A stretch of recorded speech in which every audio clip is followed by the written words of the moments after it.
पिछले कुछ सालों में ना एक म्यूजिक स्टाइल साउथ कोरिया से निकलकर पूरी दुनिया पर छा गया है। जी हाँ, हम बात कर रहे हैं के पॉप की। तो चलिए आज इसी पर बात करते हैं कि कैसे के पॉप ने इंटरनेट की मदद से पूरी दुनिया में अपनी जगह बना ली। चलिए सीधे इस चौंकाने वाले नंबर से शुरू करते हैं। 362%। 2018 से 2023 के बीच स्पॉटिफाई पर के पॉप की स्ट्रीमिंग में इतनी जबरदस्त बढ़ोतरी हुई। ये सिर्फ ग्रोथ नहीं, ये तो एक धमाका है। तो सवाल ये उठता है कि आखिर ये हुआ कैसे? एक म्यूजिक जो एक देश तक ही सीमित था, वो अचानक दुनिया के हर कोने में लोगों के फोन और प्लेलिस्ट का हिस्सा कैसे बन गया? यही वो पहेली है जिसे हम आज समझने की कोशिश करेंगे। इस कहानी को समझने के लिए ना हमें उन खास पलों पर नजर डालनी होगी जिन्होंने इस ग्लोबल धमाके की आग में घी का काम किया। देखिए, ये सब कुछ रातों रात नहीं हुआ, बल्कि ये छोटे छोटे डिजिटल कदमों का नतीजा था। 2017 में पहली बार कोई के पॉप एल्बम अमेरिकी टॉप 10 में आया। फिर सिर्फ एक साल बाद 2018 में एक एल्बम सीधे नंबर 1 पर पहुंच गया। 2020 तक तो ये एक आम बात हो गई थी और 2023 आते आते स्ट्रीमिंग के आंकड़े तो आसमान छू रहे थे। इससे पता चलता है कि के पॉप कितनी तेजी से एक छोटी सी पसंद से एक ग्लोबल पावर बन गया। तो इस जबरदस्त ग्रोथ के पीछे की असली ताकत क्या थी? जवाब है सोशल मीडिया। ये एक बहुत ही पावरफुल इंजन था जिसने इस लहर को पूरी दुनिया में फैलाया। चलिए देखते हैं कि ये इंजन आखिर काम कैसे करता है। इस इंजन का सबसे पहला और शायद सबसे जरूरी हिस्सा था यूट्यूब। इसने के पॉप को एक ग्लोबल स्टेज दिया जहां उनके कमाल के म्यूजिक वीडियो बिना किसी रोक टोक के दुनिया के किसी भी कोने में तुरंत पहुंच सकते थे। और इस प्लेटफॉर्म पर उनका असर इतना गहरा था कि उन्हें यूट्यूब जनरेशन के बीटल्स तक कहा जाने लगा। ये तुलना ही अपने आप में बताती है कि उन्होंने डिजिटल दुनिया में किस लेवल की कल्चरल क्रांति ला दी थी।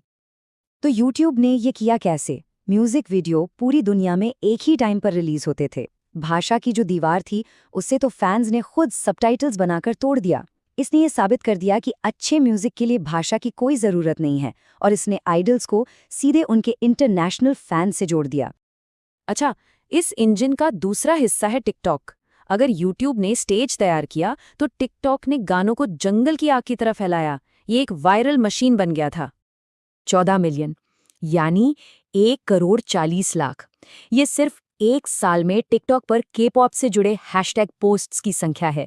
इससे अंदाजा लगाया जा सकता है कि इस प्लेटफॉर्म पर के पॉप की पकड़ कितनी मजबूत है। और इसका एक बड़ा सीधा साधा फॉर्मूला था।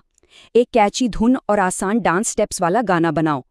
फैंस और इन्फ्लुएंसर्स उस पर डांस चैलेंज शुरू कर देते हैं और फिर टिकटॉक का एल्गोरिदम उसे दुनिया भर के लोगों की फॉर यू फीड में पहुंचा देता है और बस गाना हो गया वायरल। सोशल मीडिया इंजन का तीसरा और आखिरी हिस्सा है कम्युनिटी। ट्विटर और इंस्टाग्राम जैसे प्लेटफॉर्म्स ने दुनिया भर के फैंस को एक साथ लाने और उन्हें एक ताकत बनाने का काम किया। देखिए, फैंस सिर्फ म्यूजिक नहीं सुन रहे थे, वो उसे प्रमोट भी कर रहे थे। वे स्ट्रीमिंग पार्टियां करते थे, हैशटैग ट्रेंड करवाते थे और एक ऐसा नेटवर्क इफेक्ट बनाते थे जिससे नए लोग भी इस दुनिया में खींचे चले आते थे। ये सब अपने आप नहीं हो रहा था। के पॉप एजेंसियां इस जुड़ाव को बहुत सोच समझकर बढ़ावा देती हैं, जिससे फैंस कल्चर के प्रचारक बन जाते हैं। तो अब हम ये समझ गए हैं कि ये सोशल मीडिया इंजन कैसे काम करता है। चलिए अब भारत की केस स्टडी देखते हैं कि इस इंजन ने यहाँ कैसे धूम मचाई। ये आंकड़ा 2024 के एक सर्वे का है। ये बताता है कि भारत में सर्वे में शामिल 84.5% लोगों को कोरियन कंटेंट पसंद है। ये नंबर बहुत बड़ा है और दिखाता है कि भारत में के पॉप को लेकर कितना क्रेज है। लेकिन यहाँ एक बड़ी दिलचस्प बात है। ऑनलाइन दुनिया में भारत के पॉप के सबसे बड़े बाजारों में से एक है।